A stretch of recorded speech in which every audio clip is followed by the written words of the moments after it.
Welcome to the complete Wireshark course. In this course, we'll learn how to use Wireshark to analyze network traffic from a beginner to a professional level. By the end, you'll know how to understand network protocols and solve network problems. This course is also a fundraiser to help people in Gaza. All the money we raise will go to help people in Gaza. Your participation helps make a difference. You'll find the links to help in the description. You don't need any previous experience with network analysis or Wireshark. This course covers everything you need to know step by step. You can find the different lessons of this course below the video. You can adjust the speed of the video if needed. Now that we've looked at what the course is going to cover, the first thing I want to do is actually download the tool. You see here on my screen, I'm at wireshark.org. So, you just go to wireshark.org and click on the Download Windows Installer 64-bit icon. You have multiple platforms, but in our case, we're just going to use the Windows installer. So, what we want to do is download and install the actual tool. So, go to Downloads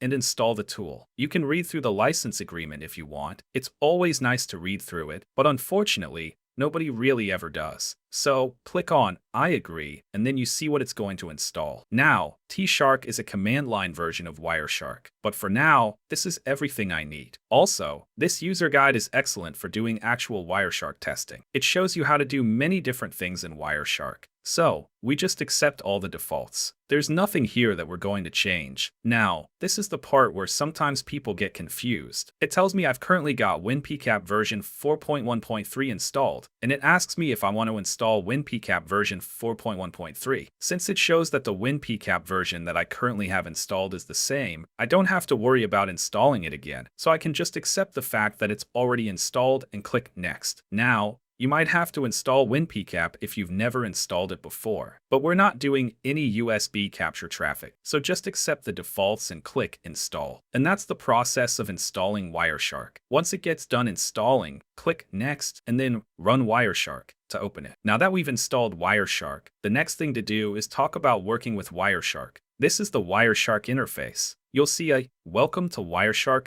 message in the network adapters. The wireless network connection shows a graph indicating that it is capturing packets. To start capturing, double-click the network adapter or use the menu to select Capture Options Start. In Capture Options, select your interface and click Start to begin capturing packets. There are three main sections in the Wireshark window. 1. Packet List shows the source and destination of packets, starting with the packet number, time, source, and destination. 2. Packet Details. Located in the middle, it shows the frame, Ethernet traffic, and ARP details. You can expand this section to view more details. 3. Packet Bytes. Located at the bottom, it shows the bytes in hexadecimal format, making it easier to read than binary. For example, 6 sets of FF indicate a broadcast address. Here are some resources to help you. Wireshark User Guide, detailed information on using Wireshark, including sample packet captures. Wireshark Wiki, an excellent source of information. SharkFest, an annual Wireshark conference with presentations and workshops. In this section, we are going to review your first packet capture. Open Wireshark and look for a file called file1.pcapng.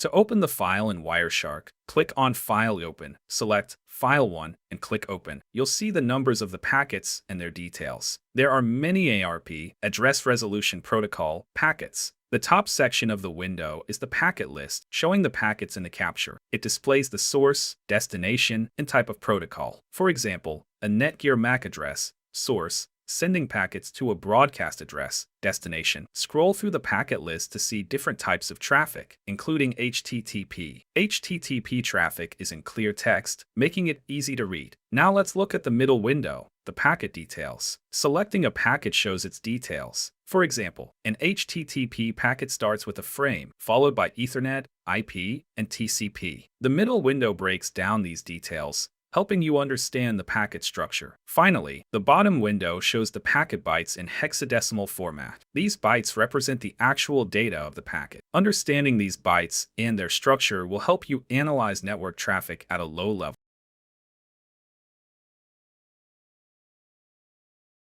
Here's what we'll cover in this section. Client-server communication, how clients and servers communicate at the network level. Domain name server, DNS, translates human-readable domain names into machine-readable IP addresses. Address resolution protocol, ARP, takes information and applies it within the network. Clients usually use ports greater than 1023, which are considered transient or ephemeral because clients don't stay connected for long. Servers typically use ports below 1023, known as reserved or privileged ports, which remain open to accept connections. This makes them targets for attacks since they're always available. Domain name server, DNS. When you type a domain name, DNS maps it to an IP address. Computers work with binary data, ones and zeros, and don't care about the readable name. Traditional IP addresses are represented by 4 decimal numbers, called dotted octets, each being 8 bits of binary. Humans see an address like 192.168.0.1, but computers see it as a series of ones and zeros. Hexadecimal representation makes it easier for humans to read. Address Resolution Protocol, ARP.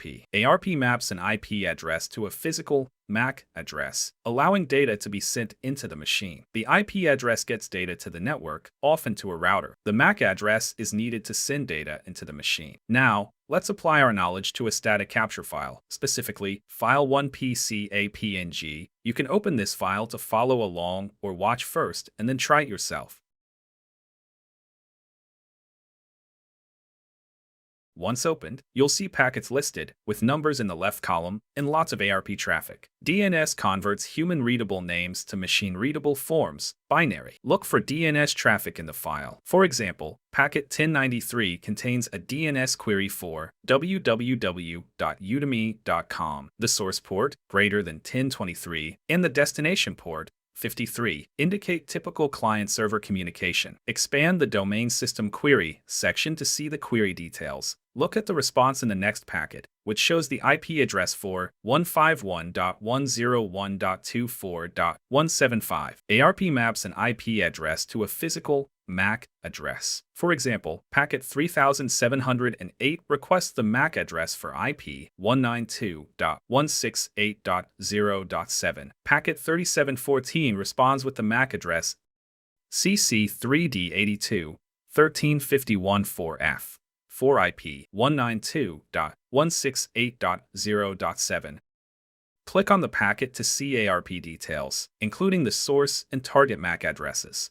In this section, we'll explore the main network protocols, ICMP, UDP, and TCP. We'll look at how these work in Wireshark. ICMP, Internet Control Message Protocol, used to communicate messages within the network. Some protocols lack acknowledgement capability, so they use ICMP. The most common form is ping, which uses an echo request and an echo reply to check if a network is reachable. ICMP has many types, such as Type 3, Destination Unreachable. Subtypes, called codes, explain why a destination is unreachable. Code 3 means ports are unreachable. Code 13 means packets are administratively prohibited. UDP, User Datagram Protocol, a connectionless and unreliable protocol designed for speed without guaranteeing delivery, similar to mailing a letter without knowing if it will be delivered. Commonly used for applications where speed is critical, like streaming. TCP, Transmission Control Protocol, the dominant protocol for most network traffic, providing reliability and guaranteed delivery through acknowledgement. Data is sent and an acknowledgement is received, ensuring it was delivered correctly. Full duplex communication,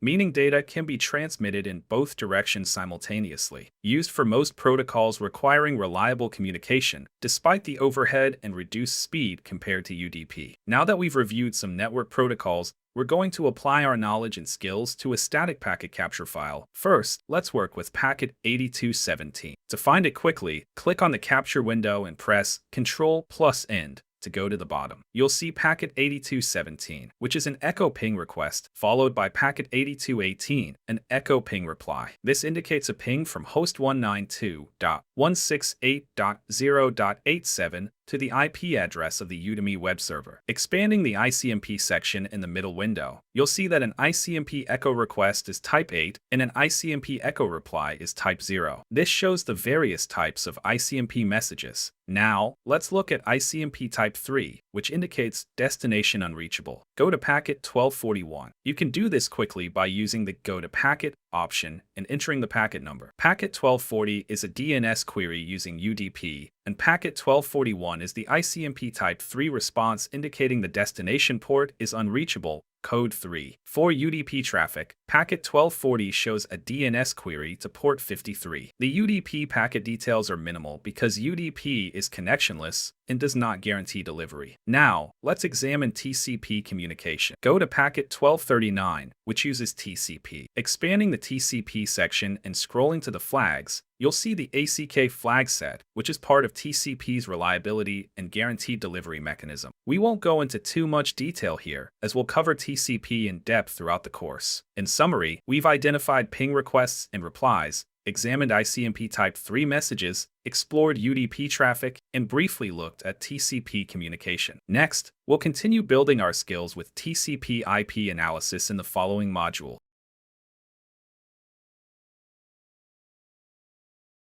The internet was built with openness and trust, leading to the creation of protocols without the need for protection, as the internet was much smaller then. Today, these trusted protocols still run, which is why there are many attacks. These protocols were not designed for a network of today's size. Information must be provided to the network at each communication layer in the form of a header, which identifies the data to the receiver. Understanding these headers is essential as they reveal what is happening within the packet on the network. The process of wrapping information within each layer is called encapsulation. Each layer has a specific function and associated header. The OSI model is an example of encapsulation, where each layer has a header that identifies its functions. This continues until the physical layer, which consists of binary ones and zeros. Using the tool Wireshark, we can see the encapsulated data within the frame, followed by Ethernet, IP, and then the encapsulated protocol, which in this example is TCP.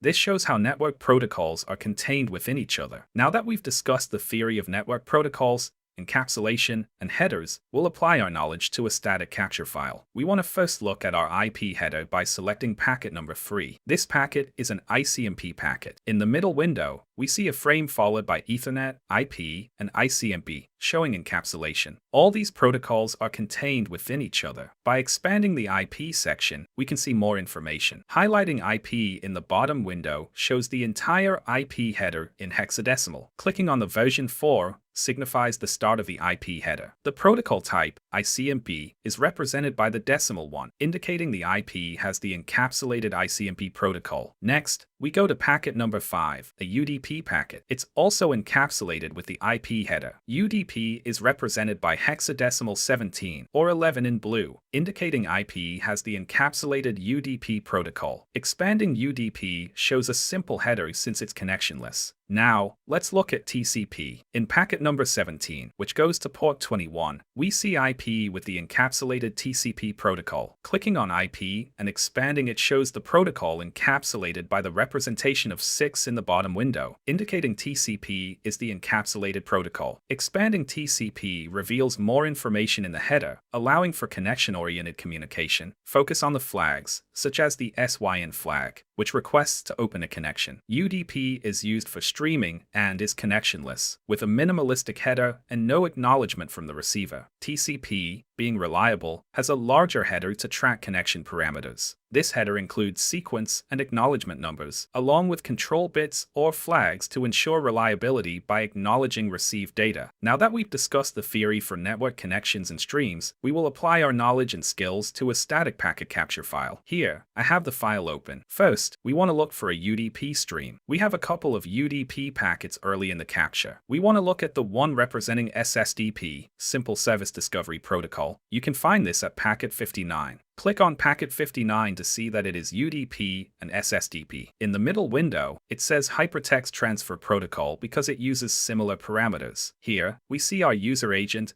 Google Chrome. As we looked at before, Wireshark allows us to follow the stream. Right-click on the packet and select Follow UDP Stream. This shows us the entire conversation in clear text. Here, we see that Google Chrome version 52 running on Windows made this SSDP request. This technique helps us identify details like someone running Google Chrome version 52. If there was an attacker, they might look for vulnerabilities in this version of Google Chrome. Next, we want to look at a TCP stream. Go to packet 17. Here, we have a TCP SYN packet to an FTP server. Packets 18 and 19 are part of this connection, showing the three-way handshake SYN, SYN-ACK, ACK, before any data flows in a TCP connection. Right-click on the packet and select Follow TCP Stream. We now see the data stream for that connection. The blue text shows what the server says, and the red text shows what the client says. Here, we see the username and password of the account being used. FTP, File Transfer Protocol, is based on the principle of trust, so everything is in clear text. We can also see the server version in the file transferred, which is mail.gif. This information is useful for attackers and should be suppressed if possible.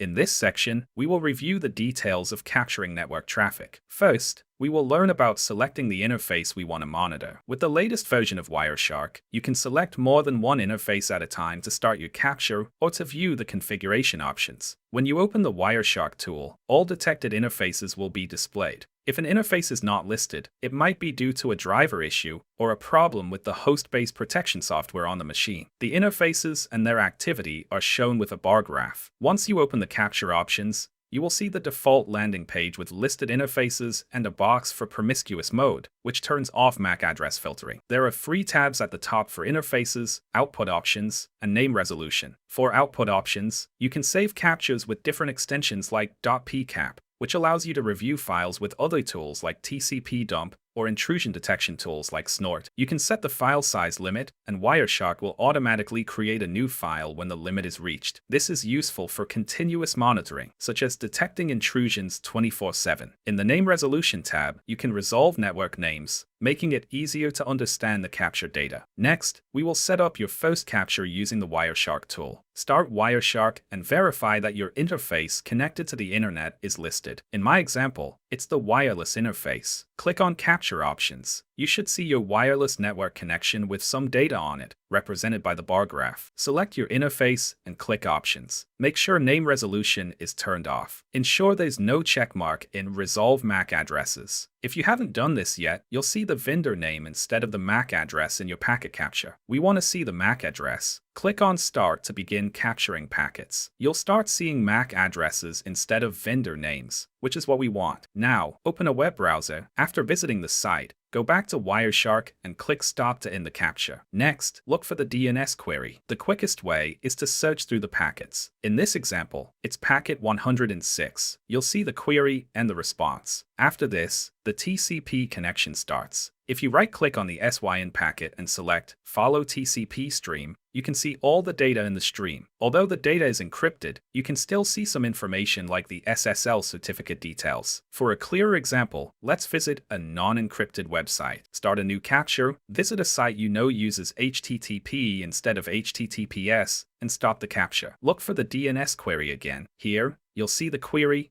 response, and the SYN packet for the TCP connection to port 80, which indicates HTTP. Right-click on the SYN packet and select Follow TCP Stream. You'll see all the data exchanged in the HTTP connection. You can see things like the client request, server response, and cookies. If the server information is not leaking, it's good for security. However, sometimes you might see details about the server, which is not ideal as it can expose vulnerabilities. You can also filter the data to show only server or client communications.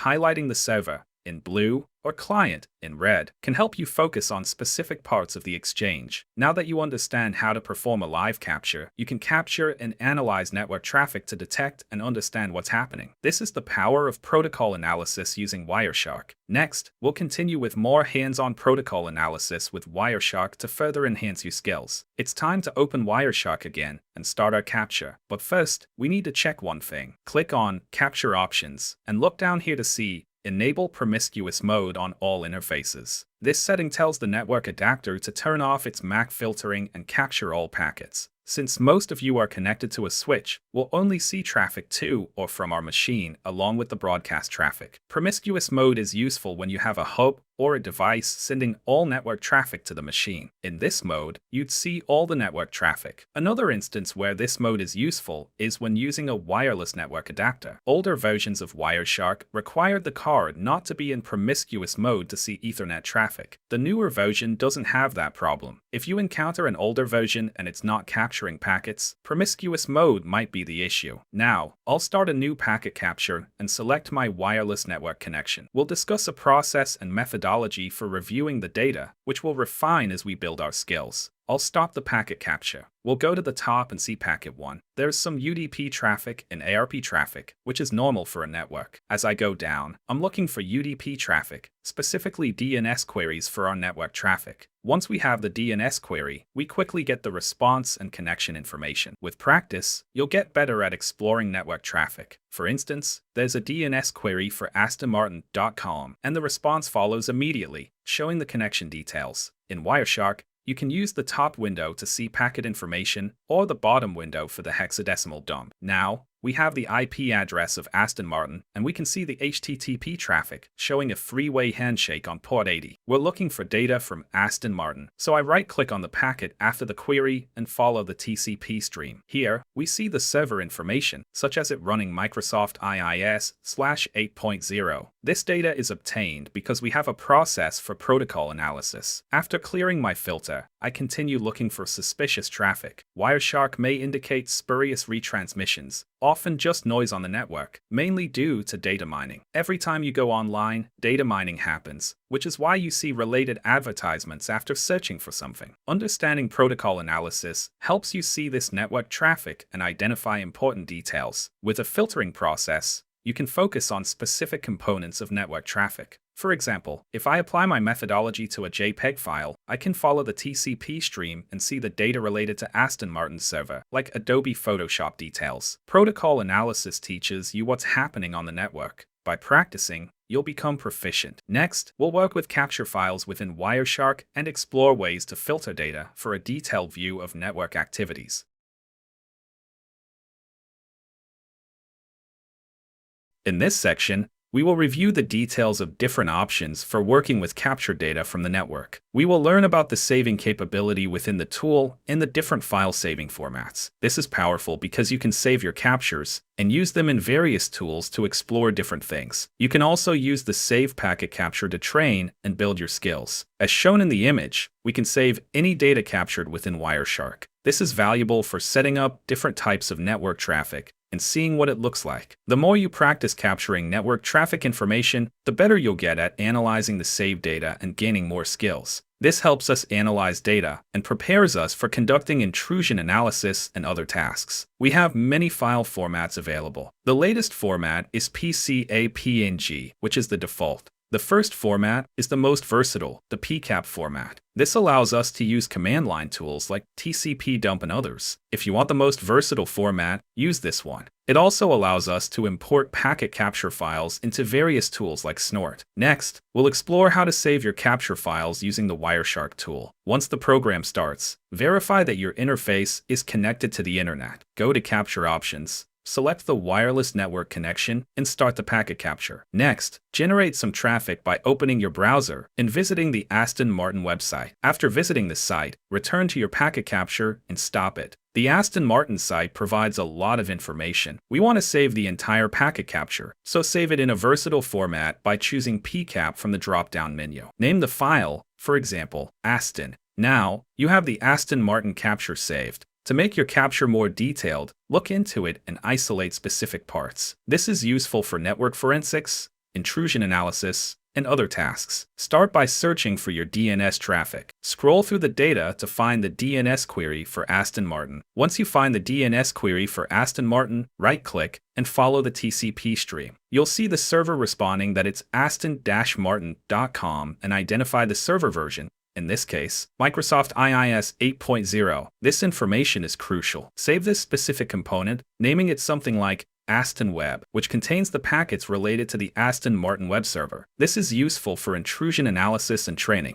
In this section, we will review some capture methods in Wireshark, focusing on importing and exporting data, merging capabilities, and using hexadecimal files as input. First, let's look at merging. Wireshark allows us to merge packet captures, creating detailed captures for training and practice. For example, I can capture traffic for hours, then extract the important information I want and merge it into one complete training capture. This helps remove noise and focus on relevant data. We also have the ability to take packet captures in hexadecimal format. If another tool outputs data in hex and saves it as a text file, Wireshark can import and read it using its graphical interface. This makes it easier to read compared to binary data.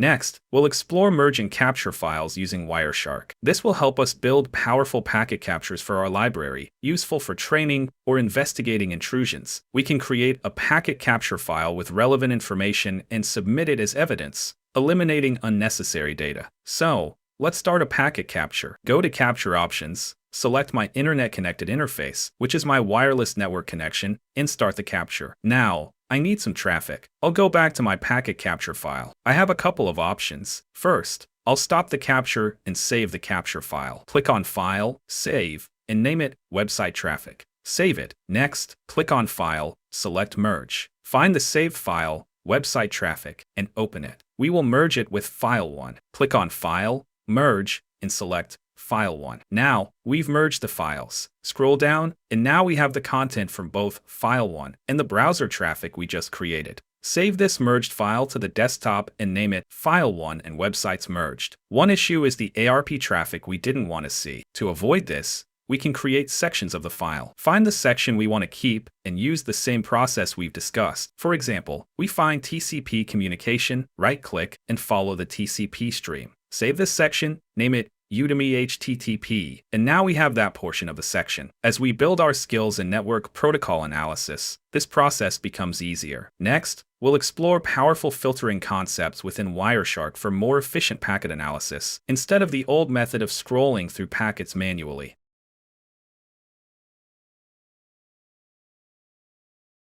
In this section, we will review the filtering capabilities of Wireshark. Remember when we looked at the packet analysis? We had to scroll down and look at different things in the packet capture. Now, we will learn how to apply filters and build different types of filters within Wireshark. We will explore how to use filters in the tool and identify the different types available in Wireshark. We have different types of filters within Wireshark. With the capture filter, we can control what packets are captured by setting capture filters. We can build a filter that looks for specific types of attacks. If we receive any traffic around that monitored segment, we can have evidence of a potential intrusion. You don't need other software. You can do this within the Wireshark tool. Once you've enhanced your knowledge and skills, another type of filter is the display filter. As the name states, we use this to control the packets displayed on the screen. This is excellent for narrowing down information to specifically look for a protocol, an IP address, or a stream. As you remember from our stream analysis, streams represent entire conversations. By using filters, we can isolate just the conversation we want and use the skills we learned earlier. You can save that conversation into a packet file for further analysis, training, or any other necessary purpose. Next, we will deploy filters and examine the assistance they provide for our protocol analysis. Once you open Wireshark,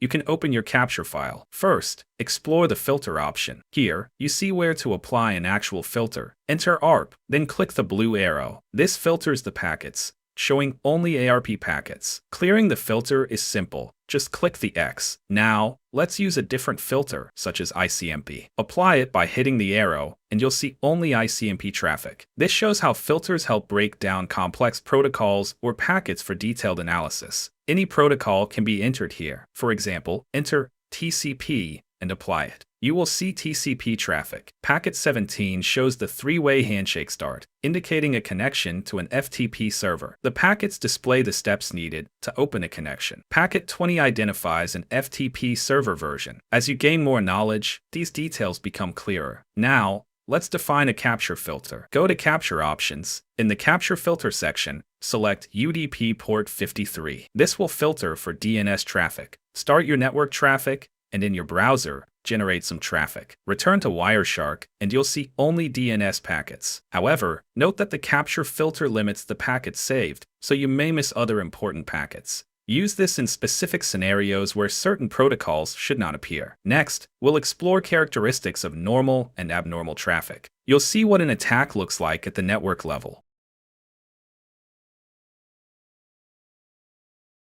Here, we have the IP header as it appears in the middle and bottom window of the wireless tool. These are the components of the IP header, and the encapsulated protocol is TCP. We know the encapsulated protocol because of the type field within the IP header, located at the 9th byte offset. This is because computers start counting from 0. The decimal 6 indicates the protocol type of TCP. As we discussed before, the ICMP protocol type is 1, UDP is decimal 17, hexadecimal 11, and TCP is 6. We won't spend too much time on this because we've covered it, but this is a slide for your review. ICMP is 1, TCP is 6, and UDP is 17, hexadecimal 11. This is at the 9th byte offset of the packet header. With TCP, we have guaranteed reliability from the control bits or flags of communication. It's connection-oriented and interpreted as a stream by the application, not TCP. That's why when we follow the stream, we see the entire sequence of the connection. In this diagram, the key here is the flags. The ACK flag is set, meaning a packet has been received. These flags have specific meanings within the connection, which is crucial for understanding hacking, security, and intrusion analysis. The flags are as follows: URG for urgent data, ACK for acknowledgement, PSH for push data, RST for reset, SYN for synchronize, and FIN for finish. These are the 6 main flags of TCP. Understanding these flags helps identify what's happening in the network, both normal and abnormal traffic. This slide shows the connection process for each TCP communication, known as the three-way handshake, shown in the diagram and the packet capture in Wireshark. SYN, ACK, followed by an ACK. Remember, SYN, synchronize, means open a connection with me. The acknowledgement, ACK, acknowledges the open connection request. The second step, SYN, is from the receiver because the receiver must open their side of the connection, making TCP full duplex. Either side can send or receive simultaneously. The final ACK is the acknowledgement of the synchronization from the receiver. For TCP connection close, it takes 4 steps to close the connection because each side must close. The diagram shows FIN ACK, please acknowledge my finish request, followed by acknowledgement, and then FIN ACK again to close the other side of the connection. Each side can close independently, allowing both sides to send their complete data. In the Wireshark image, we see SYN ACK, and ACK in packets 18 to 22, followed by the close in packets 23 to 26. That's the three-way handshake followed by the 4-step close. For TCP connection reset, when something goes wrong, a reset is used to tear down the connection. A large number of resets indicates something is wrong on the network, usually because it's an abnormal close. For example, if someone tries to connect to a service that isn't there, TCP responds with a reset, leading to many resets in the packet capture. In this image, the packet has the following flags set: FIN, PSH, and URG. FIN is a close connection, PSH is data, and URG is urgent data. It's abnormal to send data. In the same packet that is closing the connection, this is a crafted packet, indicating an abnormal packet on the network. It's the signature of the popular hacking tool map, specifically the Christmas scan, which sets 3 flags: FIN, PSH, and URG. This packet shows someone is conducting a Christmas scan. Understanding normal and abnormal traffic on our network is powerful. Open the file to follow along, or watch me and then try it yourself. Once you open the file, you'll see there are 24,625 packets in this capture. In packet 1, there's an ARP reply, and in packet 2, there's another ARP reply. Notice anything strange? They have the same MAC address but different IP addresses, which is not possible. Even the latest version of the tool shows this as a duplicate IP address detected. This means 2 machines on the network have the same MAC address, which can cause confusion about where the data will go. This is an indication of an attacker using a technique called ARP spoofing or ARP poisoning, pretending to be both machines. This is a classic man-in-the-middle attack. After this attack, you can see many reset packets in the capture. A lot of resets and SYN packets followed by resets indicate something unusual, like a port scan. A port scan is when an attacker checks many ports to see if any respond, indicating they are open. Next, we'll use a filter to focus on packets with data by entering the filter tcp.flags, push == 1, and applying it. This shows only packets with data, such as those with the FIN, PSH, and URG flags set. This signature is characteristic of a Christmas scan, a type of port scan. If we look at packet 10295, we see in the info section that a version of bind was returned. Bind is a DNS server. Following the TCP stream, we can see the server responded with its bind version, which is DNSMASK 2.39. By using filters and following streams, we've identified a target with DNSMASK 2.39 as its DNS server. Clearing this filter and applying another, we can see HTTP traffic with details like an Apache server version and OpenSSL version. This information is leaking too much, providing potential attack vectors. By following the processes covered in this course, You've identified weak areas in a network. Next, we'll explore another capture file to review more types of attacks and enhance your protocol analysis skills. Once the file opens, check its contents. Follow the same process we discussed in the previous capture file. As we start looking at this packet capture file, we see something interesting in packet number 4. The protocol is NBSS, which stands for NetBIOS Session Service. This is a local area network protocol used by Windows for communication of names. In packet number 4, we have two host names in this capture file, Vulcan_21 and external DMC. These hosts are communicating on a Windows network using the NetBIOS Session Service protocol. Now, we can do this by putting in the filter TCP.flags SYN = 1 and in TCP flags ACK = 1. This filter gives us all the packets with the SYN and ACK flags set, indicating open ports. We see ports like 80, which are open. Next, we look at the data. We filter for TCP.flags push = 1, which reduces the total packets to only those containing data. This makes it easier to find suspicious activity. For example, packet 59 is interesting because it shows FTP data on port 80, which is unusual. By following the TCP stream, we see an anonymous user logged in and transferred a file. This FTP traffic on port 80 is definitely suspicious. Continuing the analysis, we look for any signs of a compromise, such as attempts to get a shell on the server. We see attempts with bin/sh indicating someone is trying to execute shell commands. This is confirmed when we see UID = 0, indicating root level access. This means the machine has been compromised. In another example, packet 1211, the attack wasn't successful, but it revealed a very old version of Microsoft IIS 5.0. This would be a concern for the client.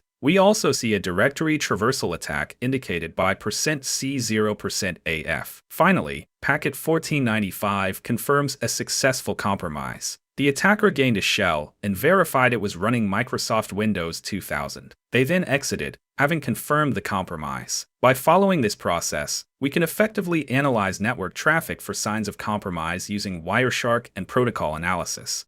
As we conclude this Wireshark course, I want to remind you of the important because we mentioned at the beginning.